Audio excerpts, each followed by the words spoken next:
Alright, real quick before we get into this video, I just kind of want to point out this Toad right here. I think Peach needs to have a talk with him when she gets back. He says he's trying to help out by doing a survey of Power Moon locations, but he'll only help you out if you give him 50 coins. Wow. Thanks a lot, you greedy little... Super Mario Odyssey. One of the best Mario games we've had in a long time. Even one of the best Mario games ever, in my opinion. In fact, anyone who has not grown up playing the Super Mario Bros. Games, I can honestly see them saying that this is the best. Even those of us who have grown up playing all the Super Mario Bros. Games and have that warm, nostalgic feeling towards the little mustache-jumping plumber would probably put this in their top 5. Top 10 at least. With this blend of both old and new gameplay elements and characters, it truly feels like a love letter to Mario fans of any age. Even though the game is fantastic, there are some things I would have liked to see added to it, such as Peach being a playable character after you beat it. I mean, she visits all the kingdoms anyway, she has her own costumes, she even has her own cappy, tiara. It would have been perfect. I was also disappointed that the Ruined Kingdom wasn't a full kingdom. I love the scary, mystical look it had with all the fog and falling down buildings. I mean, come on, it even had a freaking dragon. Who didn't want to spend more time here?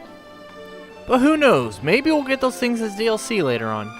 This video is about things I hated about the game. Now, there were a few moons and kingdoms I didn't exactly love, like the Luncheon Kingdom. Although it did kind of make me hungry at times, but I don't think I'm going to eat that soup, seeing as that bird's dropping its feathers and who knows what else. Yeah, I think I'm going to pass.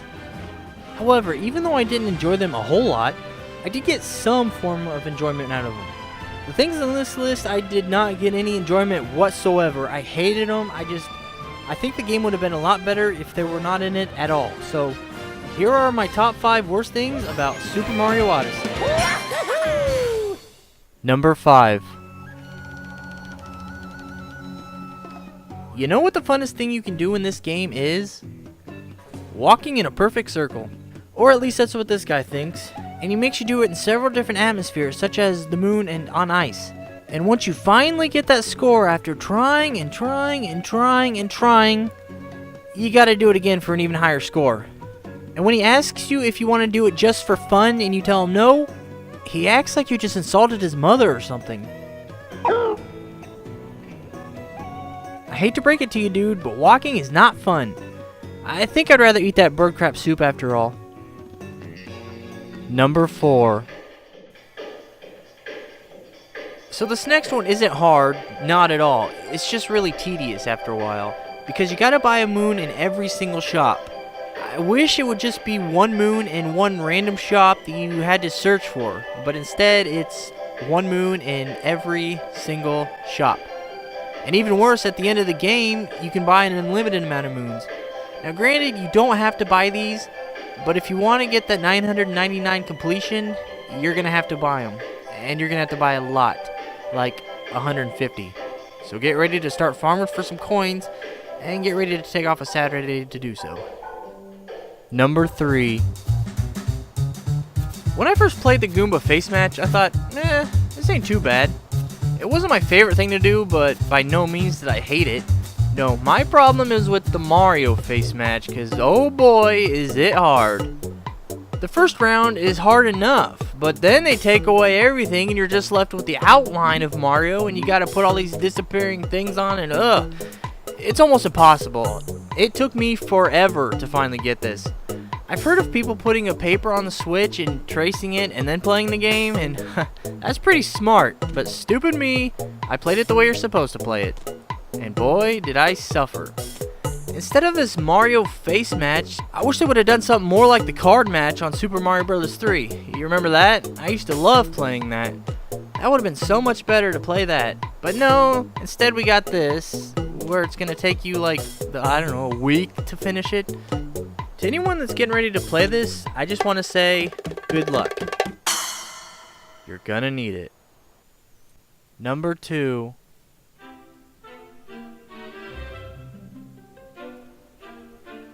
You'll unlock the Mushroom Kingdom after you've beaten the game. From there, when you go inside of Peach's castle, you can meet up with Toadette, who will then give you Power Moons for achievements you made throughout the game.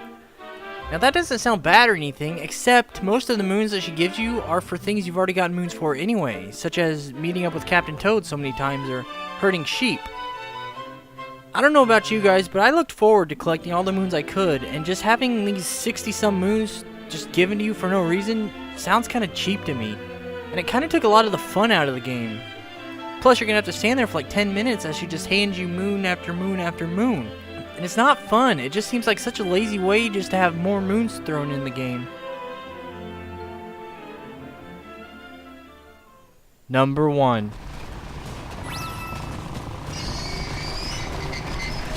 The T-Rex scooter chase. No, I'm just kidding. That part is awesome. I love that part. The real worst thing on this list goes to the bounding races. To me, this bounding thing just feels so weird and unnatural. Trying to figure out what to bounce on and what not to bounce on and where to bounce. It just took me forever to finally get to first place. And the only reason I did is I just got lucky.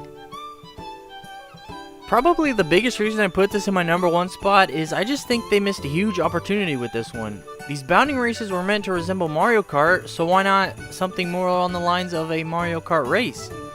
I don't mean like a big racetrack like they have in Mario Kart 8, I mean something more like the original Mario Kart. I think it would have been a nice throwback to that game. And we could have been using the scooters. One of my favorite things to do in this game was to play around on the scooters, so I think it would have been cool to have a racetrack using the scooter with platforms that you have to jump up on. I just think that would have been so much fun to do. A lot more fun than this bounding crap. Well, that's my list of the worst things about this game. Maybe you guys like some of these things, or maybe you have stuff you would have added. I know the jump roping is a part a lot of people don't like. If you're having trouble beating it, I actually made a video of how to do it, so go check that out.